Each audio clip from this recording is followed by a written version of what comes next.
Hello friends, welcome back to home queen life style of 365 days. இந்த வீடியோவில் என்ன பார்க்க போகிறேன்னு பார்த்தீங்கன்னா, என்னுடைய ஃபுல் டே ரொட்டீனோட ஒன்றா சேர்த்து கிச்சன் எப்போவுமே க்ளீனாக எப்படின்னு மெயின்டைன் பண்ணுறது, வேலையே செய்யாமல் கிச்சனை எப்படி க்ளீனாக மெயின்டைன் பண்ணுறது அப்படிங்கிறது தான் இந்த வீடியோவில் ஷேர் பண்ணியிருக்கேன். ஸ்கிப் பண்ணாமல் பாருங்கள், கண்டிப்பாக யூஸ்ஃபுல்லாக இருக்குங்க. என்னை சப்போர்ட் பண்ணி சப்ஸ்கிரைப் பண்ணுற எல்லாத்துக்கும் ரொம்ப ரொம்ப தேங்க்ஸ். வாங்க வீடியோக்குள்ளே போகலாம். எல்லாத்து வீட்லேயுமே இந்த மாதிரி ஸ்டோரேஜ் பாக்ஸ் கண்டிப்பாக இருக்குங்க. ஒருத்தர் வீட்டில் பிளாஸ்டிக்லேயும் வச்சுருப்பீங்க. இந்த மாதிரி இன்விசிபிளாக தெரியாத பாக்ஸ்லலாம் இந்த மாதிரி நேம் போட்டு ஒட்டி வச்சிட்டோம் அப்படின்னா நம்ம தேடி எடுக்க வேண்டியது இல்லைங்க.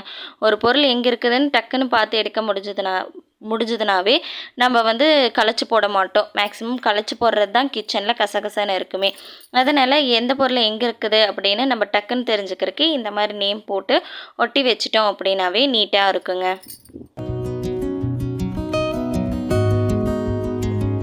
கிச்சனில் முடிஞ்ச வரைக்கும் நம்ம கம்மியான பாத்திரத்தை யூஸ் பண்ணுறதுனால கிச்சன் க்ளீனாகவே இருக்குங்க. அதிகமாக பாத்திரத்தை யூஸ் பண்ணும்போது சிங்கு வளைஞ்சிக்கிட்டே இருக்கும். அதே போல் நம்ம சமைக்கும் போது யூஸ் பண்ணுற கரண்டியெல்லாம் இந்த மாதிரி தட்டு வச்சு அது மேலே வச்சுட்டோம் அப்படின்னா அடுப்பு வந்து க்ளீனாகவே இருக்குங்க. இல்லை அப்படின்னா அந்த கரண்டியில் இருக்கிற குழம்பு எல்லாமே அடுப்பு மேலே பட்டு அடுப்பு ரொம்ப டர்ட்டி ஆயிரும். அதை நம்ம தனியாக க்ளீன் பண்ண வேண்டியது வருங்க.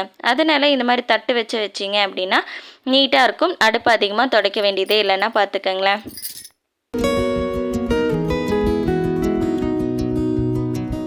போல் நான்வெஜ் ஐட்டமெல்லாம் செஞ்சோம்னா ரொம்ப கவுச்சி அடிக்குதுங்கிற மாதிரி இருக்கும். அப்போ வந்து அந்த பாத்திரத்தை கழுவிட்டு தேங்காய் தடவி வச்சிட்டோம் அப்படின்னாலுமே கவுச்சி அடிக்காதுங்க. கிச்சன் வந்து க்ளீனாக மெயின்டைன் பண்ணுறதுக்கு நம்ம ஒரு சில சின்ன சின்ன டிப்ஸ் எல்லாம் ஃபாலோ பண்ணோம் அப்படின்னா கண்டிப்பாக கிச்சன் க்ளீனாகவே இருக்குங்க. நான் எப்போவுமே கிச்சனில் வந்து காசு வச்சுக்கிட்டே இருப்பேன். நான் எதுக்காக காசு வச்சுக்கிட்டே இருப்பேன்னா, நான் ஃபுல்லாக வந்து ஒரு பாக்ஸில் வந்து இந்த மாதிரி நம்ம ஏதாவது பொருள் வாங்குறதுக்கு கடைக்கு போயிட்டு வந்திருப்போம். அந்த மீதி சில்லறையை நான் இந்த மாதிரி பாக்ஸில் போட்டு ஸ்டோர் பண்ணி வச்சுருப்பேன். இந்த பாக்ஸில் ஃபுல்லானதுக்கப்புறமா இதை வந்து கடையில் கொடுத்து காசாக மாற்றி நான் வச்சுப்பேன். இந்த மாதிரி நீங்கள் ஒரு சேவிங்ஸ் பண்ணுறீங்க அப்படின்னா ஒரே ஒரு லைக் மட்டும் பண்ணிடுங்க. மதியத்துக்கு வந்து 1 pot ரைஸ் வச்சுக்கலாம் அப்படின்ட்டு தாங்க.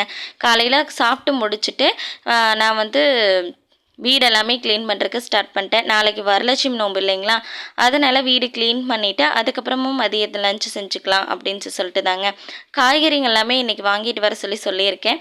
வாங்கிட்டு வந்ததுக்கப்புறமா தான் ஃப்ரிட்ஜில் ஃபில் பண்ணி வைக்கணும். அப்படின்னா தான் கொஞ்சம் நம்ம என்ன செய்யலாம் அப்படிங்கிறது யோசிக்காமல் இருப்போம்னா பார்த்துக்கோங்க. ஃப்ரிட்ஜு காலியாக இருந்துச்சுன்னா நம்மளுக்கு மண்டையை பிச்சுக்கும் இல்லையா. குக்கிங் பண்ணும்போது வெங்காயம் காயெல்லாம் உரித்து போடும்போது இந்த மாதிரி ஒரு கூடையில் வச்சு உரித்து போட்டுட்டோம் அப்படின்னா கிச்சன் மேடை வந்து ரொம்ப கசகசன்னு ஆகாதுங்க, நீட்டாக இருக்கும். அப்போ வந்து நம்ம அதை குப்பையை எடுத்து டஸ்ட்பினில் போட்டுக்கலாம். அதே போல் தக்காளி எல்லாம் கட் பண்ணுறோம் அப்படின்னா அந்த ஜூஸ் ஃபுல்லாக கவுண்டர் டாப் ஃபுல்லாக சிந்தி ஒரு மாதிரி கசகசன்னு ஆயிரும். இந்த மாதிரி பிளேட் வச்சு நம்ம அரிஞ்சோம் அப்படின்னா ஜூஸ் வந்து நம்மளுக்கு குக்கிங்க்கு யூஸ் ஆகும். அதே சமயம் ஃபேஸ் பேக் இந்த மாதிரியெல்லாம் போடுறதுக்கு கூட யூஸ் ஆகுங்க. ஜூஸை தக்காளி ஜூஸை தயவு செஞ்சு வேஸ்ட் பண்ணாதீங்க, அது நம்மளுக்கு நல்லதில்லை. ஸ்டார்ட் பண்ணுறதுக்கு முன்னாடியே நம்ம குக்கிங்க்கு தேவையான எல்லா பொருளையும் ரெடி பண்ணி வச்சுட்டு குக்கிங் ஸ்டார்ட் பண்ணோம் அப்படின்னா கேஸ் செலவு ரொம்பவே கம்மியாக இருக்குங்க. ஏன்னு பார்த்தீங்கன்னா நம்ம மீடியம் ஃப்ளேம்லேயே வச்சு நம்ம குக்கிங் பண்ணுவோம். அதனாலேயே வந்து கேஸ் வந்து ரொம்ப வேஸ்ட் ஆகாது. அதே போல் கேஸ் வந்து மீடியம் ஃப்ளேம்லேயே வச்சுட்டு நம்ம தாளிக்கிற ஐட்டமெல்லாம் தாளித்தோம் அப்படின்னாலுமே நம்ம கிச்சன் ஃபுல்லாக அந்த எண்ணெய் தெறிக்கிறது தவிர்க்கலாங்க. அப்படி பண்ணோம் அப்படின்னாலுமே கிச்சன் ஃபுல்லாக ஆயில் ஸ்ப்ரெட் ஆகிறது நிற்கும்னா பார்த்துக்கங்களேன். தக்காளி போடுறதையும் எப்போவுமே லைட்டாக உப்பு போட்டிங்க அப்படின்னா தக்காளி டக்குன்னு வெந்துருங்க. இந்த டிப்ஸை கண்டிப்பாக ஃபாலோ பண்ணுங்கள். இப்போ வந்து இந்த 1 pot ரைஸ் எப்படி செய்யலான்னு பார்க்கலாம் வாங்க. எண்ணெய் ஊற்றி கடுகு போட்டு கடுகு நல்லா பொரிச்சதுக்கப்புறமா கடலப்பருப்பு போட்டு வெங்காயம் மிளகா காரத்துக்கு தேவையான அளவு மிளகா போட்டு நல்லா வணக்கி விட்டுங்க. கருவேப்பிலையும் போடுங்க. நல்லா வணங்கினதுக்கப்புறமா தக்காளி போட்டு 1 ஸ்பூன் இஞ்சி பூண்டு பேஸ்ட்டு 1/4 ஸ்பூன் மஞ்சத்தூள் 1 ஸ்பூன் பட்டை சோம்பு கசகசா போட்டு அரைச்ச இது வந்து 1 ஸ்பூன் போட்டுக்கிறேன். நான் 3/4 படி அரிசிக்கு வந்து 12 தக்காளி போட்டு வணக்கி விட்டுருக்குறேங்க. தேவையான அளவு தண்ணி ஊற்றி அது நல்லா கொதிக்கட்டும். அதுக்குள்ளே நம்ம அரிசி கழிச்சு வச்சிடலாங்க. அது கொதிச்சதுக்கப்புறமா நம்ம வந்து அரிசி போட்டுக்கலாம். அது கொதிக்கிறதுக்குள்ளே நம்ம பாத்திரம் விளக்கி வச்சுருக்கிறதெல்லாம் எடுத்து வச்சிடலாங்க. எப்போவுமே வந்து பாத்திரத்தை விளக்கி வச்சோம் அப்படின்னா முடிஞ்ச வரைக்கும் கைக்கு எடுத்து வச்சிடணுங்க. இல்லை அப்படின்னாலுமே கிச்சன் கசகசன்னு தான் இருக்கும். நம்ம மாடுலர் கிச்சன் மாதிரி இல்லை நம்ம நான் மாடுலர் கிச்சன். ஸோ அதனால் வந்து எந்த பொருளை எங்கேருந்து எடுக்கிறோமோ அந்த பொருளை அங்கேயே வச்சோம் அப்படின்னா தான் நீட்டாக மெயின்டைன் பண்ண முடியுங்க.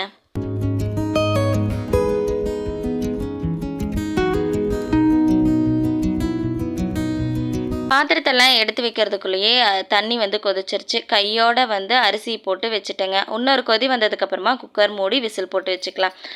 ஏதாவது சிந்துச்சு அப்படின்னா கையோட தொடச்சி விட்டுறணுங்க. நான் எப்போவுமே 2 டவல் வச்சுருப்பேன். ஒன்று ட்ரை டவல், இன்னொன்று வந்து ஈர டவல் வச்சுருப்பேன். 2 டவல் வச்சுருப்பேன். அப்படி 2 டவல் இருந்துச்சுன்னா தான் ஈர டவலில் வந்து ஏதாவது ஒன்று சிந்திடுச்சு அப்படின்னா டக்குன்னு அதை வச்சு தொடச்சிட்டோம் அப்படின்னா சுத்தமாக வந்துடுங்க. வந்து ட்ரை டவலில் வந்து ஏதாவது ஒன்று எடுக்கிறதுக்கு பிடிக்கிறதுக்கு நம்ம வச்சுக்கணும். இந்த மாதிரி 2 டவல் கண்டிப்பாக யூஸ் பண்ணுங்கள். அதே போல் ஒரு டப்பாவில் ஒன்று முடிஞ்சிருச்சு அப்படின்னா அதை டக்குன்னு அப்போவே ஃபில் பண்ணி வச்சுருங்க. இல்லை அப்படின்னா குக்கிங் பண்ணும்போது அது தேவைப்படும் போது நம்ம அவசர அவசரமாக எடுத்து போடும்போது கண்டிப்பாக அது கீழே சிந்திடுங்க. எப்போவுமே ப்ரீ பிளானாக இருக்கிறது ரொம்பவே நல்லது. நான் இதை முடிக்கிறதுக்குள்ளேயே பாருங்கள் வந்து தண்ணி கொதிச்சிருச்சு. கையோட வந்து விசில் போட்டு வச்சுட்டேங்க. ஒரு 3லேருந்து 4 விசில் விடுங்க, கரெக்டாக இருக்கும். இதுக்கு வந்து தயிர் வெங்காயம் மட்டும் வச்சுட்டோம் அப்படின்னாலுமே போதுங்க. வேறு எதுவுமே தேவைப்படாது. இதுவே வந்து அட்டகாசமான காம்பினேஷனாக இருக்கும்.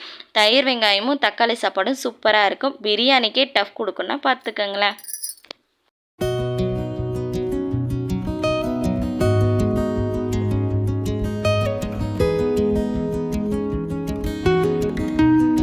குக்கிங் பண்ணவே அடுப்புக்கிட்ட இருக்கிற கசகசப்பெல்லாம் எடுத்துக்கிட்டே இருக்கணுங்க. நம்ம கரண்டி வைக்கிறது, அந்த கரண்டியை வச்சு அந்த தட்டு ரொம்ப கசகசன்னு இருக்கும். அதை எடுத்து போட்டு சும்மா ஒரு கழுவி வச்சிங்கனாலே நீட்டாக இருக்குங்க. இந்த மாதிரி சின்ன சின்ன வேலைங்களெல்லாம் செஞ்சிடணும். முடிஞ்ச வரைக்கும் கைக்கு பாத்திரம் விளக்குங்க. பாத்திரம் வந்து கம்மியாச்சு அப்படின்னாலே கிச்சன் வந்து க்ளீனாக இருக்குங்க. பாத்திரத்தெல்லாம் விளக்கி முடிச்சதுமே குக்கர் வந்து ஹேர் போயிடுச்சு. சரி கையோட வந்து சாப்பாட்டை கிளறி குழந்தைங்களுக்கு போட்டு கொடுத்துடலாம் அப்படின்னு சொல்லிட்டு தாங்க சாப்பாடு போட்டு தயிர் வெங்காயம் வச்சு கொடுத்தா பாப்பாங்கெல்லாம் சாப்பிட்டு பிரியாணி மாதிரி இருக்குமா அப்படின்னு சொல்லிட்டு சொன்னாங்க. நான் உடனே சொன்னேன் தக்காளி பிரியாணி தான் சாப்பிடுங்கன்னு சொல்லிட்டு. நீங்களும் இந்த மாதிரி தக்காளி பிரியாணி செஞ்சு அசத்துங்க. உங்கள் வீட்டில் இருக்கிற எல்லாத்துக்கும் பிடிக்கும்.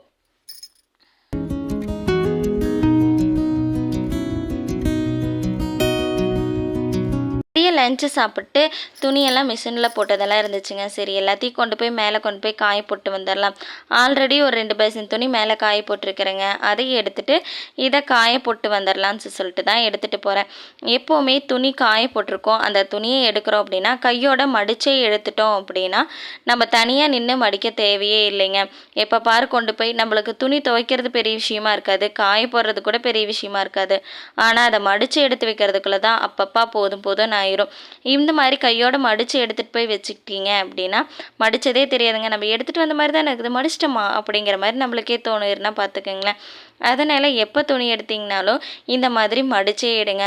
அதுக்காக மழை வர்ற டைமில் நதியாக மடித்து தான் எடுக்க சொன்னால் அதனால் நான் மடிச்சே எடுக்கிறேன்னு சொல்லிட்டு மடித்து எடுத்துடாதீங்க. அப்புறம் மொத்த துணியும் நனைஞ்சு போயிடும். அப்புறம் நீங்கள் என்ன குறை சொல்லக்கூடாது. வரலட்சுமி நோம்பு, அதனால் பூஜைறையில் இருந்த பித்தளை பாத்திரங்களெல்லாம் எடுத்துகிட்டு வந்து விளக்குறதுக்கு ஸ்டார்ட் பண்ணிட்டேங்க. நான் எப்போவுமே அந்த யூஸ் பண்ண மாட்டேன், இதை யூஸ் பண்ண மாட்டேன்னெல்லாம் சொல்ல மாட்டேங்க. எனக்கு பீதாம்பரி வச்சு மட்டும்தான் விளக்க தெரியும். இந்த புளி இதெல்லாம் வச்சு விளக்குவாங்க, அந்த மாதிரியெல்லாம் எனக்கு விளக்க தெரியாது. எங்கள் வீட்டு கிருஷ்ணர் எப்படி அழகாக இருக்கிறாருன்னா ஒரே ஒரு லைக் மட்டும் பண்ணிடுங்க. எல்லா பித்தளை பாத்திரத்தையும் விளக்கி கழுவி எடுத்து வச்சாச்சுங்க. ட்ரை ஆனதையும் எடுத்து கொண்டு போய் பூஜைறையில் வச்சிட வேண்டியது தான். குழந்தைங்களுக்கு ஸ்நாக்ஸுக்காக பச்சை பயிறு ஊற வச்சு முளைக்கட்டுறதுக்கு வச்சுருந்தேங்க. பாருங்கள் எவ்வளோ நல்லா முளைக்கட்டி வந்திருக்குதுன்னு. சூப்பராக இருக்குது இல்லைங்க. இதை வந்து நான் வந்து ஃப்ரிட்ஜில் ஸ்டோர் பண்ணி வச்சுருவேன். கொஞ்சம் நாளைக்கு எனக்கு பிரச்சனை இல்லைன்னா பார்த்துக்குங்களேன். ஒவ்வொரு நாள் ஒவ்வொரு ஸ்நாக்ஸாக கொடுத்து அமுச்சு விட்றதுக்கு நான் இந்த மாதிரி ஸ்டோர் பண்ணி எடுத்து வச்சுப்பேங்க. இதெல்லாம் பண்ணி முடிக்கிறதுக்குள்ளேயே இவங்க எல்லோரும் காய் வாங்கிட்டு வந்துட்டாங்க. ஒரு 4 நாளைக்கு தேவையான அளவுக்கு மட்டும்தாங்க காய் வாங்கிட்டு வந்திருந்தாங்க. சரி கையோட காயை பிரித்து எடுத்து வச்சிடலாம் அப்படின்னு சொல்லிட்டு எடுத்து வச்சிட்ருக்கேன். காய் எப்போவுமே பிரித்து ஃப்ரிட்ஜுக்குள்ளே வைக்கிறோம் அப்படின்னா ஃபஸ்ட்டு கொண்டு வர்ற காயை தனித்தனியாக பிரித்து எடுத்து வச்சிட்டோன்னா தாங்க நம்மளுக்கு வேலை பெருசாக இருக்காது. அதே போல் காம்பு இருக்கிற காய் எல்லாத்துக்குமே காம்பை கிள்ளி ஸ்டோர் பண்ணி வச்சுக்கணும். இஞ்சியெல்லாம் வந்து நம்ம இந்த மாதிரி ஃப்ரிட்ஜில் ஸ்டோர் பண்ணி வைக்கிறத விட மண் இருந்துச்சு அப்படின்னா அந்த மண்ணில் புதைச்சி வச்சுருங்க. இஞ்சியே நீங்கள் கடையில் வாங்க தேவையில்லை. நான் அம்மா வீட்டில் இருக்கும்போது அப்படி தான் ஸ்டோர் பண்ணி வைப்பேன். இங்கே எனக்கு பெருசாக இடம் இல்லை, இருக்கிற இடத்துலையும் கொஞ்சம் கொஞ்சம் செடிங்க வச்சுருக்கேன், அதனால தாங்க வைக்கிறதில்ல. அதே போல் பச்சை மிளகாயெல்லாம் இந்த மாதிரி காம்பை எடுத்துகிட்டு ஸ்டோர் பண்ணி வச்சிங்கன்னா ரொம்ப நாளைக்கு வரும். மெயினாக பச்சை மிளகாயிலலாம் இந்த காம்பு தாங்க அழுகி போயிடும். அதே போல் இந்த பீட்ரூட்டு, முள்ளங்கி இதெல்லாமே தலையில் இருக்கிற கொண்டை ஒரே சீவிட்டு அதுக்கப்புறமா ஃப்ரிட்ஜில் ஸ்டோர் பண்ணி வச்சிங்கன்னா ஃப்ரெஷ்ஷாகவே இருக்குங்க ரொம்ப நாளைக்கு. ஃப்ரிட்ஜை இப்போ தான் பார்க்கறக்கே ரொம்ப அழகா இருக்குது. காய்ங்கள்லாம் வாங்கிட்டு வந்து ஃப்ரிட்ஜில் ஸ்டோர் பண்ணி வச்சதுக்கப்புறம் தாங்க ஒரு நிம்மதியாகவே இருக்குது. இந்த ரேக் ஃபுல்லாக நான் தக்காளி மட்டும்தான் கொட்டி வைப்பேன். எனக்கு வாரத்துக்கு ஒரு 5 கிலோ தக்காளியாவது தேவைப்படுங்க. அதே கீரையெல்லாம் வாங்கிட்டு வந்தால் கையோட உரித்து எடுத்து வச்சிடணுங்க. நான் வந்து இந்த மல்லித்தலைக்கு இந்த மாதிரி ஒரு காட்டன் கிளாத் வச்சு உள்ளே வச்சு தாங்க வைப்பேன். காய்களுக்குமே அந்த மாதிரி காட்டன் கிளாத் வச்சு வச்சிங்க அப்படின்னா காய்ங்க ரொம்ப நாளைக்கு ஃப்ரெஷ்ஷாக இருக்குங்க. எனக்கு இந்த காய் 4 நாளைக்கு தான் வரும். எங்கள் வீட்டில் நிறைய பேர் இருக்கிறேன். நான் நிறைய தடவை சொல்லியிருக்கேன். எங்கள் வீட்டில் மொத்தம் 10 பேர் இருக்குங்க. அப்போ காய் அதிகமாக தேவைப்படும் இல்லையா? அதனால 4 நாளைக்கு தாங்க அந்த காய் வரும். உருளைக்கிழங்கெல்லாம் ரொம்ப மண்ணோட வருதுங்க. முன்ன மாதிரியெல்லாம் இல்லை, ரொம்ப அதிகமாக மண் இருக்குது. இந்த மண்ணை பார்க்கும்போதே சமைக்கிறதுக்கு ரொம்பவே கஷ்டமாக இருக்குங்க. இந்த மண்ணை எப்படி டக்குன்னு போக வைக்கிறதுன்னு பாருங்கள். எவ்வளோ தான் தண்ணியில் கழுவினாலும் டக்குன்னு போகிறதே இல்லை. அதுக்கு தாங்க நான் இந்த மாதிரி ஒரு புது ஸ்க்ரப்பர் எடுத்துப்பேன். எடுத்துகிட்டு இதை வச்சு அந்த உருளைக்கிழங்கை தேய்ச்சேன் அப்படின்னா சூப்பராக பளபளன்னு பித்தளை பாத்திரம் மாதிரி மின்னுன்னா பார்த்துக்குங்களேன். நீங்களே வேணால் பாருங்கள் எப்படி சூப்பராக மின்னுதுன்னு.